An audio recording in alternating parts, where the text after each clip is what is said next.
Jadi flashback nih. Jadi saya dulu itu leader MLM. Jadi MLM itu kan kontroversial ya. Jadi antara halal dan haram itu nggak jelas juga sih. Jadi kayak masih subhat ya kan. Kita punya banyak uang kayak gitu.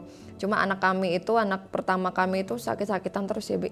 Kita tuh mikir, apa sih yang salah dengan kita kayak gitu. Kita dengerin radio dan itu isinya ceramah. Kenapa sih yang bikin Imam Syafi'i itu pintar banget? Ternyata jawabannya adalah karena ayahnya tidak pernah memberikan nafkah dari harta yang haram dan subhat. Kita menghindarin hal-hal yang subhat itu. Jadi kayak gitu akhirnya kita kepikiran untuk udahlah, udahan aja. Kita mulai bisnis lagi aja di bidang yang lain kayak gitu.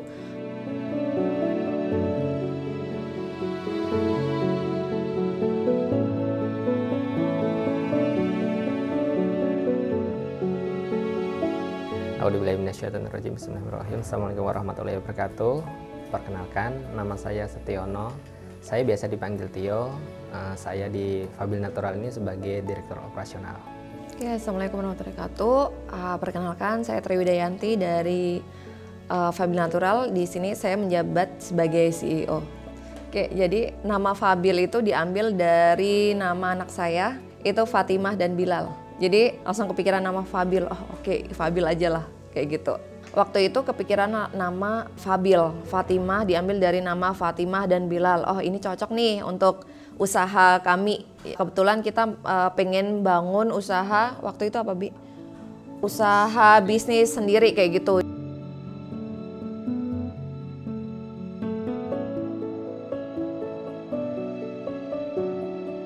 Jadi ceritanya itu saya habis resign dari perusahaan saya, jadi salah satu perusahaan multinasional.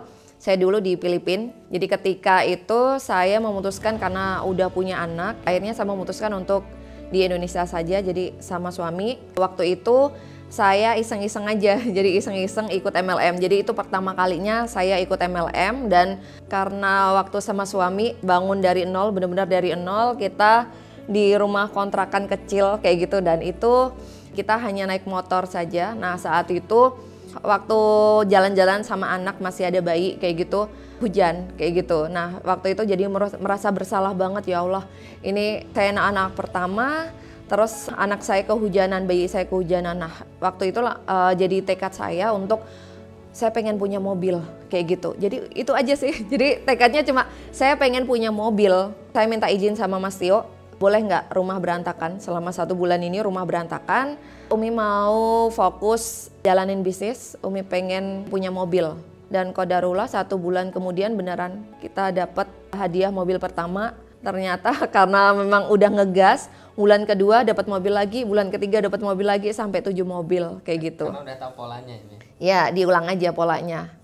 Jadi kita itu dulu sehari itu bisa ngerekrut 600 member tiap hari. Awal kita join itu nggak langsung action ya, kita pelajari dulu ini bisnis gimana, butuhnya apa segala macam, sampai kita bikin kayak target mapping gitu lah. Kita pengennya, kalau tadi istri saya bilang pengen mobil, untuk dapat mobil kayak gimana sih, harus gini-gini dan seterusnya. Kita polakan itu, alhamdulillah kita coba action dan berhasil, karena udah tahu polanya. Tinggal diulang aja, konsisten di situ, makanya langsung alhamdulillah hampir tiap bulan satu. Ya ini mungkin karena kita juga dua-duanya kerja di perusahaan multinasional ya. Jadi udah terbiasa dengan data. Experience kami di perusahaan multinasional, terus ketika kami kuliah itu juga kita udah mulai usaha ya. Jadi udah mulai usaha di kampus kami, dan kita juga jadi masuk 50 mahasiswa entrepreneur ITS Surabaya kayak gitu. Jadi saat itu kita jalan berdua ya, banyak brand kita jual sih waktu itu, retail ke end user. Retail ke end user, kita coba lebih jual ke produk-produk yang tren ya. Produk-produk yang tren, jadi momentum waktu itu lagi hip apa, itu kita ajar, kita eksekusi. Alhamdulillah waktu itu sampai kita bisa ngomset 60 juta per bulan. Zaman segitu. Tahun 2010. Nah, saya lulusan 2012. Masih sama ya kan, dari saya yang resign dari MLM, terus akhirnya ada mobil ya Bi ya. Kita yang riba sama cicilannya itu ada mobil dan rumah kayak gitu, rumah pertama kami. Nah itu kita beli dari pakai KPR kayak gitu. Setelah itu akhirnya kami memutuskan untuk ngejual aja. Mobil pun dijual, habis itu kita pakai motor kayak gitu. Nah sebenarnya kalau bisa beli mobil lagi bisa nggak? Bisa aja kayak gitu kan. Cuma kita pengen beli mobil ya cash kayak gitu. Jadi mobil kita jual, akhirnya kita punyanya hanya motor. Waktu itu kita diundang jadi pembicara. Nah, diundang pembicara ngomongin bisnis yang miliaran kayak gitu. Nah, sebenarnya kita juga bisnis kami udah miliaran, cuma kita memilih untuk jangan dulu kayak gitu. Karena memang kita pengen beli mobil itu cash aja. Nah, itu. Jadi kita memutuskan untuk motoran dulu aja. Jadi dari Bogor kita ke ngisi seminar itu di Jakarta, kita motoran bareng. Dan ketika di sana ditanya tadi, kok pakai pembicara pakai motor sih kayak gitu. Padahal kami ngomongin ngajarin bisnis omsetnya miliaran. Nah itu sih. Nah cuma kalau kami sendiri itu kita orangnya nggak gengsian sih. Jadi kalau memang ya nggak apa-apa sih pakai motor. Uang hari ini aja kami sukanya lebih suka pakai motor sampai hari ini. Saya sebagai profesional tuh sampai tahun 2016. Istri udah resign duluan di tahun 2015, merintis usaha segala macam dari rumah. Karena memang basicnya istri ini nggak bisa diem. Pengennya di rumah gitu ya, ngerawat bayi sama keluarga segala macam. Cuma kok bete ya, boring, nggak ada aktivitas. Akhirnya minta izin nyari usaha segala macam online dari rumah waktu itu. Ya udah, eksekusi aja, yang penting ada aktivitas di rumah. Kok ya usahanya istri malah yang lebih gede. Istri lebih gede, jadi saya sepulang kerja itu harus ngebantu ngatur segala macam biar jalan balance dua-duanya. Sampai di titik momen saya udah nggak bisa ngatur lagi gitu. Saya harus, misalkan saya kerja tapi kepikiran di rumah gitu, saya jadi nggak nyaman. Sehingga saya putuskan di Februari 2016 saya resign. Jadi fokus bantu istri ngegedein bisnis bareng.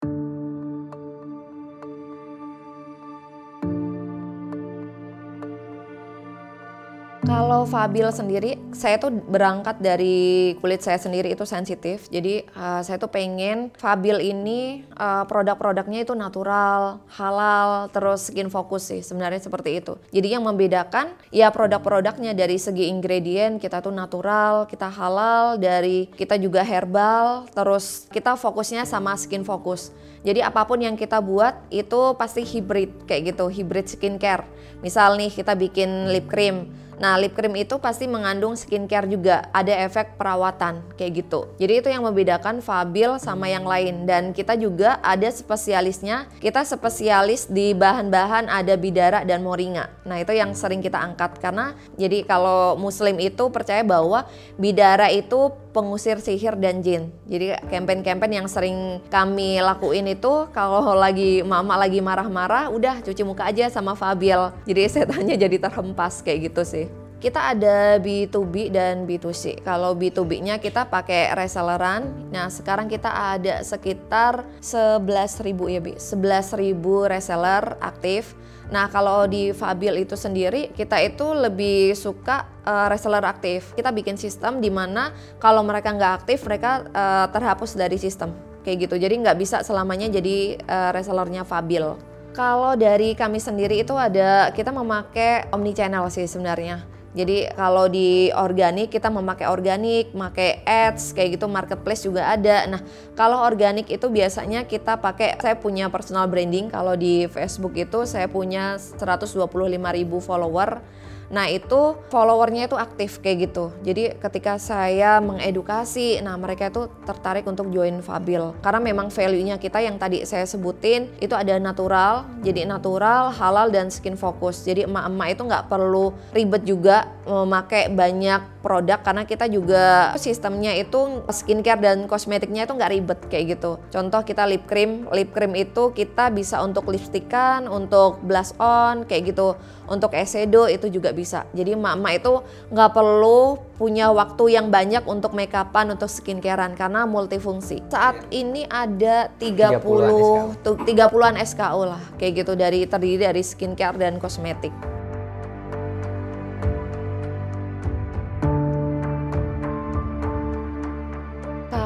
Kami itu yang paling kencang karena kan marketnya kami emak-emak, jadi yang paling kencang itu di skincare sih. Skincare itu ada step-stepnya, tapi yang paling kencang banget itu ada kita punya produk itu day cream ya.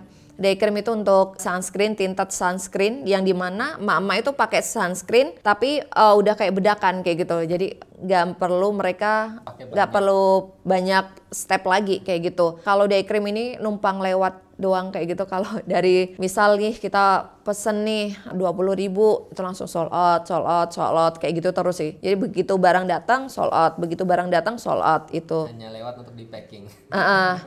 Kita nggak perlu banyak gudang yang besar ya Bi, karena kita itu banyakan produk kita itu fast moving.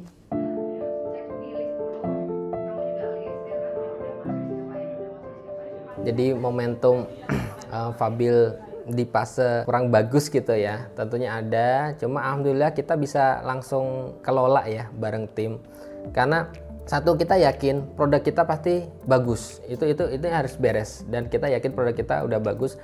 Dan alhamdulillah juga produk ini udah lolos gitu loh, bisa jualan diri dia sendiri. Kita make sure itu. Sehingga yang jadi poin ialah kita bagusin SDM. Jadi dengan kondisi yang kritis kurang bagus itu, kita benahi SDM kita. Dengan begitu, dengan punya tim yang bagus, kita bisa balik lagi ke atas gitu Mas. Kak, kita berdua ini bukan tipe orang yang menganggap masalah itu sebagai masalah kayak gitu. Justru sebagai tantangan.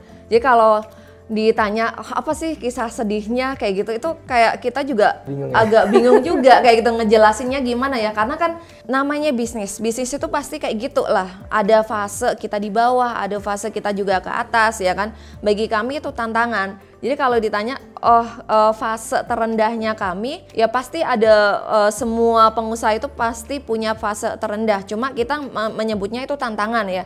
Jadi kita bagaimana kita bisa menyelesaikan nih tantangan yang ada ini. Jadi bukan diem aja, atau kita orangnya gini, kita tahu ya biasanya ada masalah, jalan keluarnya apa nih. Jadi Kak, biasanya ada business agility itu, bagaimana kita bisa agile ngadepin masalah-masalahnya kita. Merespon kondisi yang kurang bagus tadi. Di bisnis itu ada goal, ada planning, ada eksekusi, ada review. Itu yang sering kita lakukan, monitoring dan review ini yang kita kencengin ya kan. Ketika ada, nggak beres nih, gimana nih kita solusinya. Langsung pastilah manuver, kita lebih suka manuver itu. Karena kita itu tipe orang yang bisnis itu by ilmu. Bisnis by data, bisnis itu pakai ilmu. Jadi nggak bisa kita nggak punya ilmunya ini. Kita kalau nggak punya ilmu, kita kejar ilmunya.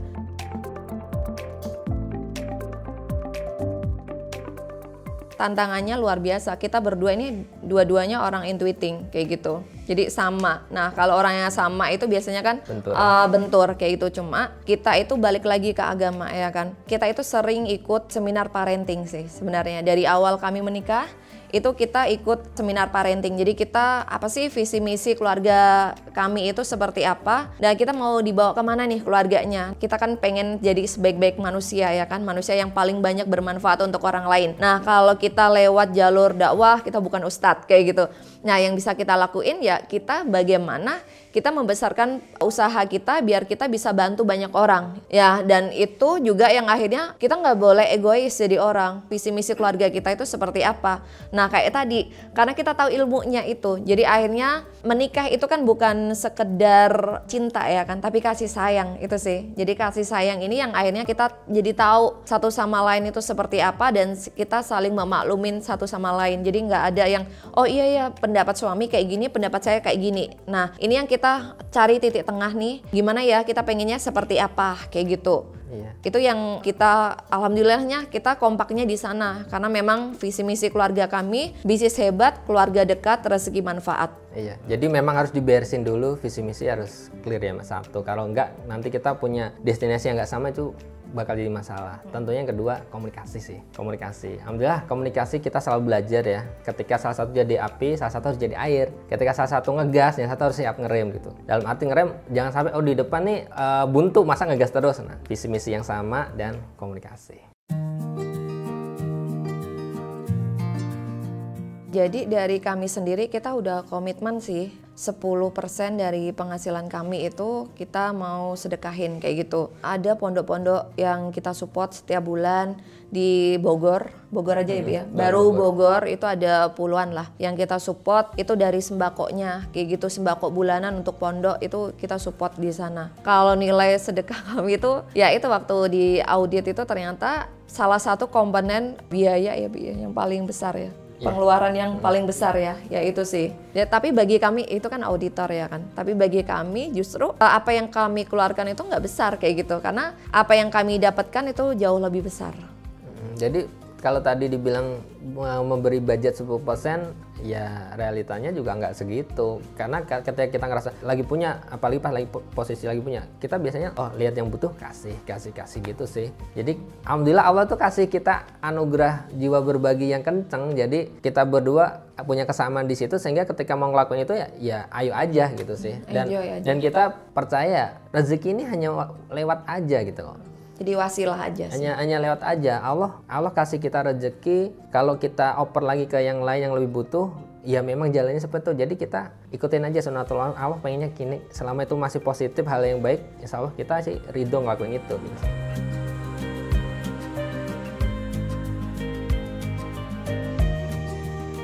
Mimpinya tentunya lebih besar lagi ya, karena masih banyak yang perlu kita bantu, masih banyak mimpi-mimpi yang harus kita realisasikan. Ya mulai dari internal kita, mensejahterakan tim kita, internal karyawan, sampai di taraf kesejahteraan yang mereka mimpikan. Itu juga salah satu mimpi Fabi yang pengen kita wujudkan. Mimpinya sederhana, ketika ada yang butuh kita bisa ngasih tanpa mikir gitu. Dan itu mimpi kami juga kayak gitu. Jadi kalau ditanya saya sama Mas Tio nih, mimpinya pasti sama kayak gitu. Kita pengen bisnis kami itu lebih besar lagi tentu, agar semakin luas kebermanfaatan kami, berbagi lagi ke banyak orang, karena memang bisnis ini kan kendaraan kami untuk masuk surganya Allah kayak gitu.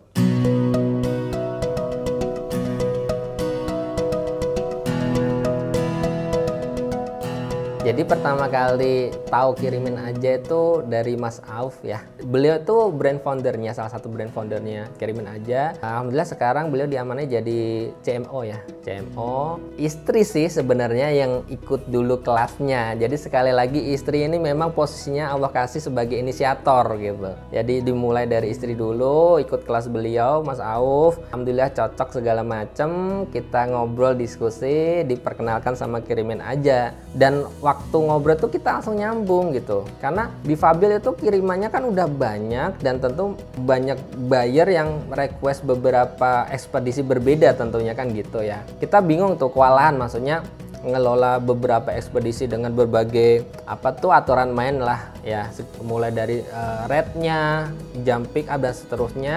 Kita pikir oke nih, ada layanan produk seperti Kirimin Aja, bisa ngumpulin semua ekspedisi jadi satu portal, sehingga kita nggak perlu susah payah mikirin satu-satu ekspedisi, itu kerepotin banget gitu kan. Cukup satu jalan lewat Kirimin Aja, semua layanan berbagai ekspedisi yang kita pakai alhamdulillah cocok.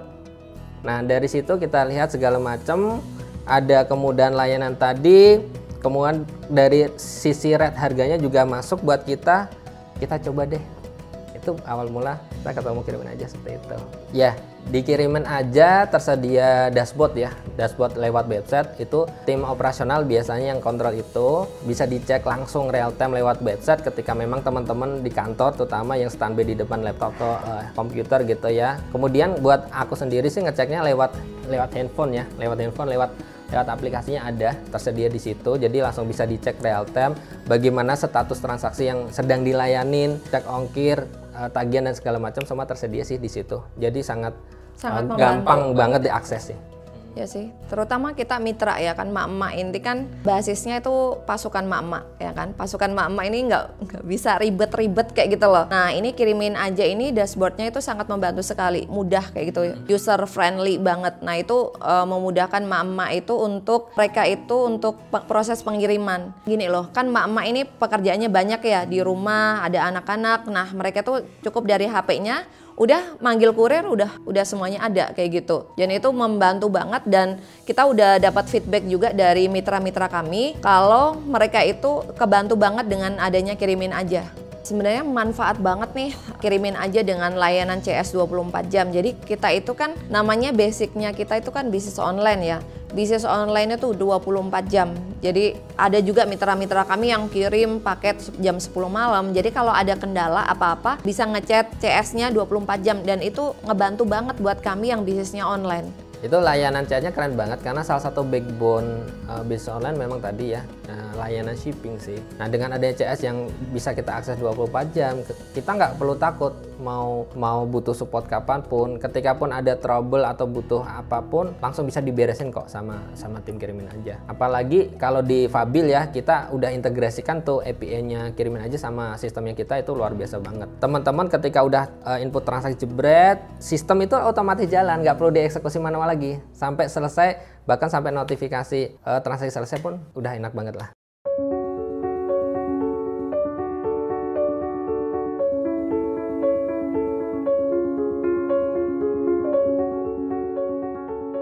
Jadi menurut saya orang yang mau membangun bisnis itu yang pertama mindsetnya dulu, karena mindset ini yang nentuin kita nanti akan sukses atau enggak. Kalau namanya jadi pengusaha itu harus siap resiko rugi atau untung, ya kan?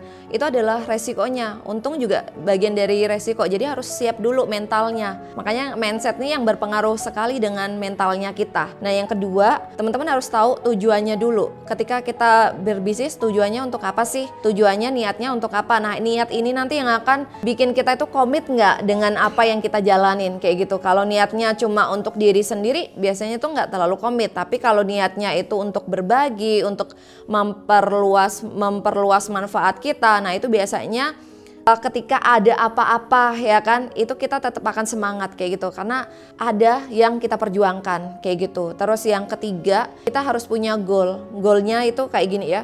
Kalau bisnis itu, kalau teman-teman mau punya bisnis yang besar, maka harus punya goal. Goalnya apa sih? Kalau misal, dulu saya pengen goalnya itu omset 1 miliar kayak gitu. Nah itu harus ditentuin. Jadi kalau teman-teman nggak punya goal, maka yang terjadi adalah ya kayak gini-gini aja lah. Saya kan udah action kayak gitu. Nah setelah punya goal, harus punya planning. 1 miliar itu gimana sih kita cara mendapatkannya? Nah, teman-teman, maka belajarlah di sini. Planning ini tuh sangat penting karena planning itu akan menentukan 50% kesuksesan goalnya kita. Jadi bisnis itu by ilmu juga. Jadi jangan sekedar ayo jalan aja, cuma lebih baik kita belajar dulu dan kita pelajarin ilmunya biar bisnis kita bertumbuh. Terus yang selanjutnya setelah kita planning, kita eksekusi. Bagaimana kita memonitoringnya. Jadi jangan cuma, oh iya aku udah posting mbak, kayak gitu. Tapi kita nggak monitor. Ternyata yang ngelihat status kita cuma sedikit orang. Oh ternyata follower kita cuma sedikit. Oh ternyata status kita itu ngaruh nggak sama orang, kayak gitu. Jadi ini yang perlu dipahamin ya. Terus yang terakhir itu ada review kayak gitu. Review itu sangat penting sekali karena review itu nanti yang akan nentuin kita udah sampai mana nih. Kita udah berhasil atau enggak nih, goalnya kita udah tercapai atau belum. Nah kalau belum, maka kita bisa melakukan evaluasi. Ketika kita evaluasi untuk next, kita bisa tahu nih pertumbuhan bisnis kita itu bisa bertumbuh atau enggak dari sini. Kayak gitu sih kalau dari saya. Jadi bisnis harus by data, bisnis harus by ilmu. Jadi bisnis owner itu harus belajar, harus mau belajar. Karena kalau kita tidak mau belajar, maka bisnis kita itu akan berhenti untuk bertumbuh. Bisnis itu harus bikin happy ya, harus bikin happy. Yang pertama harus bikin happy customer. Jadi lewat Fabil ini kita pengen kasih produk yang terbaik buat customer. Tentunya produk yang halal dan thayyib. Karena coba bayangkan customer itu mengkonsumsi produk skincare kosmetik tiap harinya itu. Belum tentu loh halal. Kalaupun halal belum tentu thayyib. Dan kita pengen pastiin itu kita memberikan produk yang halal dan thayyib. Sehingga kita pengen customer tuh happy. Yang kedua, kita pengen membuat mitra kita happy. Mitra di sini mulai dari distributor sampai reseller. Alhamdulillah mayoritas mitra kita itu emak-emak yang sangat luar biasa, berbagai latar belakang, dan alhamdulillah lewat wasilah Fabil ini banyak manfaat. Banyak teman-teman mitra itu yang bisa beresin masalah finansial, bisa ngebayarin kebutuhan segala macam. Yang awalnya nggak bisa apa-apa sekarang menjadi luar biasa. Yang awalnya nggak bisa ngomong sekarang bahkan punya tim yang sangat banyak. Dan kita pengen make sure itu mitra kita harus happy menjalankan bisnis ini. Yang ketiga, Fabil ingin membuat sebuah bisnis yang karyawannya juga happy. Angka sayang kalau kita selaku business owner hanya meniatkan bisnis untuk cari uang. Jadi lewat wasilah bisnis ini kita harus ngajak terutama tim kita, karyawan kita happy yuk ngejalanin ini. Yang teman-teman lakukan melalui bisnis ini itu menebar kebaikan ya. Segala sesuatu bernilai, niatkan ibadah. jadi harus happy. Dan yang terakhir, dengan 3 hal itu kita make sure bisa happy, ownernya pun insya Allah juga ingin ikut happy. Dulu itu ada emak-emak nih, bener-bener gaptek banget ya kan, Facebook itu nggak ngerti kayak gitu. Jadi nggak ngerti sampai itu karena kesibukannya itu jualan bakso. Semua bisnis kami itu by teknologi karena kita orang IT kan. Dari awal kita itu mencetak emak-emak itu harus ngerti website. Itu tuh sampai nggak ngerti kayak gitu loh. Jadi kita itu harus ngebimbing pelan-pelan ya kan. Nah dari awal ini emak-emak yang gaptek banget, ternyata luar biasanya hari ini baksonya ditutup. Ya, sukses menutup baksonya dan sekarang fokus jualan skincare Fabil, ya kan? Sekarang udah nggak ada warung bakso. Jadi fokus bisnis Fabil dan sekarang udah kalau dalam setahun ya udah ratusan juta. Omsetnya itu udah ratusan juta. Terus dia udah pertumbuhannya mindset sih, terutama saya tuh selalu make sure nih mama ini mindsetnya bertumbuh atau enggak, karena kalau mindsetnya bertumbuh insya Allah bisnisnya akan bertumbuh. Itu kami memastikan di mindsetnya itu. Jadi saya tuh selalu bilang ke Laskar Fabil, sebutan dari reseller kami, walaupun di rumah aja tetap harus belajar kayak gitu. Terus nggak boleh alasan, karena alasan akan selalu benar. Nggak ada orang yang gaptek, yang ada itu adalah belum belajar kayak gitu sih. Oke. Buat kamu, para pemilik bisnis online yang nggak mau ribet di urusan banyak ekspedisi, yang nggak mau ribet di masalah retur dan COD-an, bisa memangkas waktu pencairan transaksi COD. Cukup satu aja, lewat kiriman aja. Jadi ketika ada apapun yang terkait dengan ekspedisi, langsung aja ke tim kiriman aja dan itu langsung diberesin gitu kan. Kemudian yang nggak kalah penting yang sampai sekarang kita pakai, itu ada kita manfaatin di diskon ongkirnya. Itu keren banget, pakai kirimin aja, bisnis jadi tenang.